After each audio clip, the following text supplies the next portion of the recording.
అందరికీ నమస్కారం. Welcome to Bharati Media. ఆంధ్రప్రదేశ్లో రాజకీయాలు రసబట్టులో ఉన్నాయి. మనం చూసినట్లయితే చంద్రబాబు నాయుడు, పురంధరేశ్వరి, పవన్ కళ్యాణ్ ఢిల్లీలో ఉన్నారు. బీజేపీ యొక్క అధిష్టానంతో వాళ్ళు మాట్లాడుతున్నారు. పొత్తులకు సంబంధించి ఒక మాట బయటకు వచ్చే అవకాశం ఉంది. ఇప్పుడు వాళ్ళు ఢిల్లీలోనే ఉన్నారు. ఇటువైపు చూస్తే ఆంధ్రప్రదేశ్లో ముద్రగడ పద్మనాభం లాంటి వాళ్ళు వైసీపీలో జాయిన్ అవబోతున్నారు అనేట్టు తెలుస్తుంది. మొత్తంగా చూస్తే రెండు జట్లు రెడీ అయిపోతున్నాయి మ్యాచ్కి.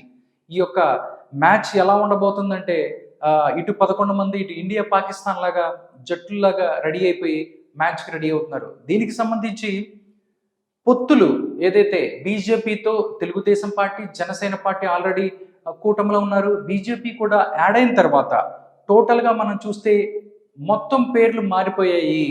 ఎవరైతే ఆంధ్రప్రదేశ్లో 25 మంది ఎంపీలు పేర్లు ఏదైతే ఉన్నాయో మొత్తం చేంజ్ అయ్యాయి.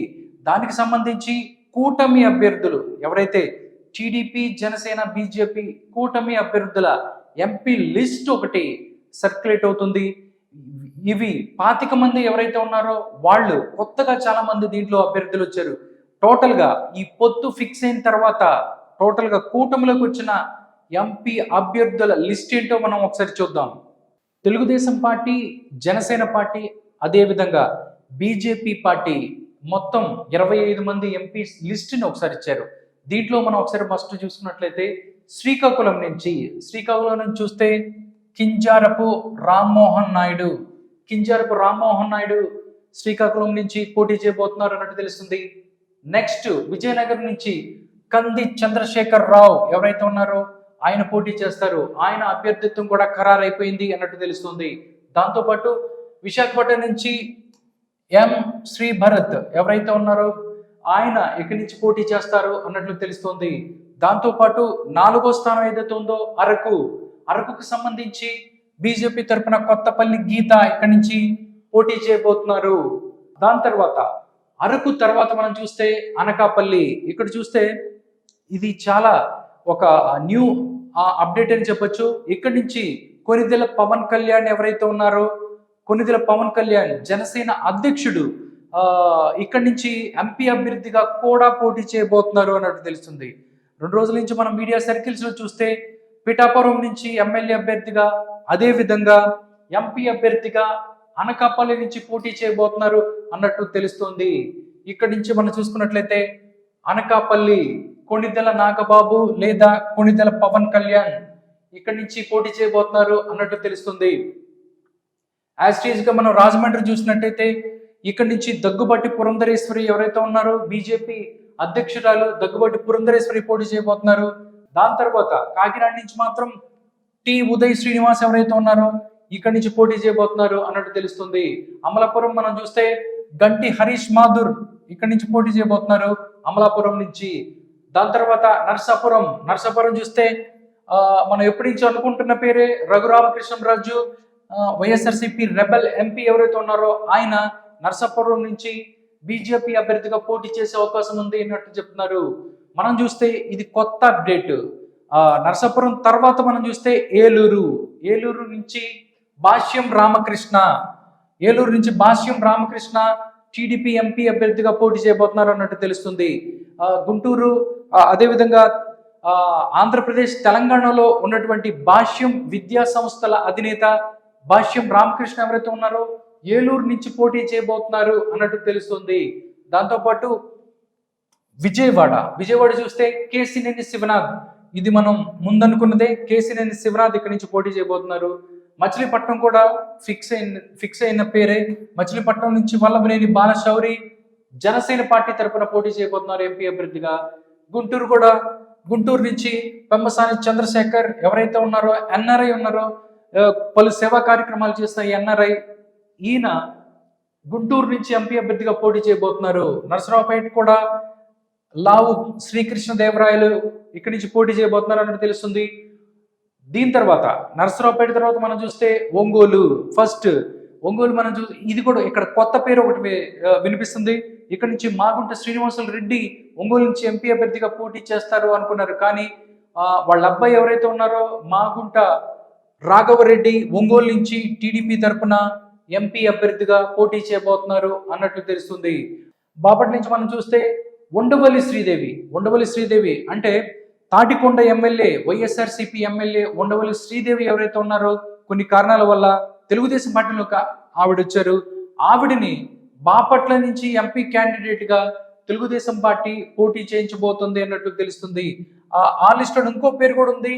ఎస్ ప్రసాద్ ఎవరైతే ఉన్నాడో ఐఆర్ఎస్ ఆయన అధికారి, మాజీ ఐఆర్ఎస్ అధికారి, ఆయన కూడా ఉండవల్లి శ్రీ లేదా ఎస్ ప్రసాద్ ఇక్కడి నుంచి పోటీ చేసే అవకాశం ఉంది అన్నట్టు చెప్తున్నారు. దాంతోపాటు మనం చూస్తే నెల్లూరు చూసినట్లయితే వేమిరెడ్డి ప్రభాకర్ రెడ్డి, మనం అనుకున్నదే వేమిరెడ్డి ప్రభాకర్ రెడ్డి, ఈయన వైఎస్ఆర్ కాంగ్రెస్ పార్టీ నుంచి తెలుగుదేశం పార్టీలో జాయిన్ అయ్యారు. వేమిరెడ్డి ప్రభాకర్ రెడ్డి నెల్లూరు నుంచి పోటీ చేయబోతున్నారు. దాంతో దీని తర్వాత మనం చూస్తే కర్నూలు పెండింగ్ లో ఉంది. కర్నూలు నుంచి ఎవరు పోటీ చేస్తారు అనేది ఇక్కడ పెండింగ్ లో ఉంది. దాని తర్వాత మనం చూస్తే నంద్యాల నుంచి బైరెడ్డి శబరి ఇక్కడ నుంచి పోటీ చేస్తున్నారు. బైరెడ్డి శబరి బీజేపీ తరఫున నంద్యాల నుంచి ఎంపీ క్యాండిడేట్ గా బరిలోకి దిగబోతున్నారు అన్నట్టు తెలుస్తుంది. నంద్యాల తర్వాత మనం చూస్తే అనంతపూర్ నుంచి బీకే పార్థసారథి ఎవరైతే ఉన్నారో ఆయన ఇక్కడి నుంచి పోటీ చేయబోతున్నారు. అనంతపూర్ నుంచి టీడీపీ అభ్యర్థిగా. హిందూపూర్ కి సంబంధించి బీజేపీ అభ్యర్థి ఇక్కడ పోటీ చేస్తారు. ఎవరనేది పెండింగ్ లో ఉంది. దాంతోపాటు కర్నూలు ఒకటి, దాంతోపాటు హిందూపూర్ ఒకటి పెండింగ్ లో ఉంది. ఇప్పుడు మనం చూసుకున్నట్లయితే కడప చాలా ఇంట్రెస్టింగ్ అండ్ బ్రేకింగ్ అప్డేట్ అనుకోవచ్చు. ఎందుకంటే కడప నుంచి ఎంపీ అభ్యర్థిగా వైఎస్ సౌభాగ్యమ్మ ఎవరైతే ఉన్నారో, వైఎస్ వివేకానంద రెడ్డి గారి సతీమణి వైఎస్ సౌభాగ్యమ్మ ఇక్కడ కడప నుంచి ఎంపీ అభ్యర్థిగా పోటీ చేయబోతున్నారు అన్నట్టు తెలుస్తుంది. నిజంగా ఇది కానీ జరిగితే కడప జిల్లాలో ఒక ప్రకంపనలు సృష్టించే అవకాశం ఉంది. ఎందుకంటే వైఎస్ వివేకానంద రెడ్డికి సంబంధించి హత్య కేసుకు సంబంధించి అక్కడ చాలా జరుగుతుంది. దీనికి సంబంధించి సునీత ఎవరైతే ఉన్నారో ఢిల్లీ ముఖంగా వైఎస్ జగన్మోహన్ రెడ్డిని ప్రశ్నిస్తుంది. వాళ్ళ మదర్ ఎవరైతే ఉన్నారో వైఎస్ సౌభాగ్యమ్మ కడప జిల్లాలో పోటీ చేస్తే మాత్రం, కడప జిల్లా ఎంపీగా పోటీ చేస్తే మాత్రం ఇక్కడ సంచలనాలు నమోదయ్యే అవకాశం ఉన్నట్టు తెలుస్తుంది. దాని తర్వాత మనం చూస్తే రాజంపేటలో ఇద్దరు క్యాండిడేట్స్ ఉన్నారు. ఒకళ్ళు సత్యకుమార్ లేదా ఇంకొకళ్ళు వచ్చి నల్లారి కిరణ్ కుమార్ రెడ్డి, ఆంధ్రప్రదేశ్ మాజీ ముఖ్యమంత్రి ఎవరైతే ఉన్నారో ఆయన పోటీ చేసే అవకాశం ఉంది అని చెప్తున్నారు. దాని తరువాత మనం చూస్తే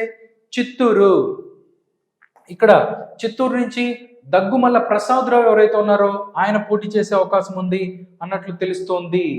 దాని తర్వాత 25 తిరుపతి నుంచి బీజేపీ అభ్యర్థి ఎంపీ అభ్యర్థిగా ఇక్కడి నుంచి పోటీ చేస్తారు అన్నట్లు తెలుస్తుంది.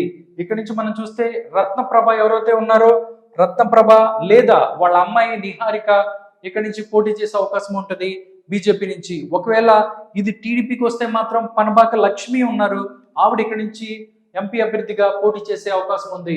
టోటల్ గా మనం చూసుకున్నట్లయితే టీడీపీ, జనసేన, బీజేపీ అలయన్స్ లో 25 మంది ఎంపీ లిస్ట్ ఇది.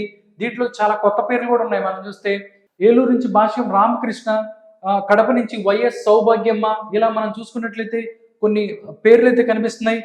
ఇది టోటల్ గా పొత్తు తర్వాత బీజేపీ, జనసేన మరియు టీడీపీ అభ్యర్థుల ఎంపీస్ లిస్ట్. నిజంగా చూస్తే చాలా స్ట్రాంగ్ గా కనిపిస్తున్నారు. వీళ్ళు వైఎస్ఆర్సీపీ క్యాండిడేట్స్ ఎలా ఉంటారు, ఎవరిని వాళ్ళు ప్రకటిస్తారు ఎంపీ అభ్యర్థులుగా అనేది తెలియాల్సి ఉంది. ఇది ఇప్పటికైతే ఉన్న సమాచారం. చూడాలి నెక్స్ట్ దీని తర్వాత కూటమికి సంబంధించిన ఎమ్మెల్యే అభ్యర్థుల లిస్ట్ కూడా రాబోతుంది అన్నట్టు తెలుస్తుంది. గా చూస్తే ఎవరు ఎక్కడి నుంచి పోటీ చేయించాలి, ఎవరిని ఎలా గెలిపించుకోవాలి అనే దాని మీదే ఇరు వర్గాలు కూడా రెడీగా ఉన్నాయి. చూద్దాం రానున్న కాలంలో ఈ ఫైట్ ఎలా మారబోతుంది అనేది.